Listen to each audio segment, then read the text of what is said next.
Hey guys, welcome to Tutorial Guru. Today I'll be learning how to hide drawings on a TradingView app, and now let's dive right in. Now to hide drawings on a TradingView app, first open up your TradingView app on your phone and make sure you're logged into your TradingView account on your phone, guys. And on this interface at the bottom left corner of the screen, you can see the chart interface or the chart button available for us just beside the watch list. Tap on chart, and over here, guys, you can see the pen icon available for us at the bottom of the screen where I'm tapping.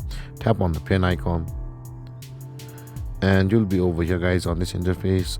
Let's go to the tool section over here, and if you tap on the tool section on these tabs, you can see there are a lot of tools which you can use. But let's tap on the tools button over here on the tab, and you can see the hide all drawings button available for us.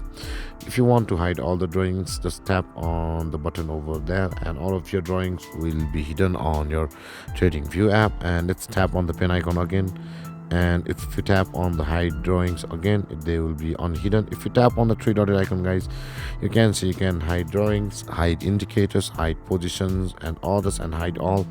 With that being said, guys, this is how to hide drawings on the TradingView app. And if you have any confusions or questions regarding the topic, feel free to comment in the comment section below, and don't forget to like, subscribe and hit that bell icon for more videos. Thank you for watching, guys. Peace.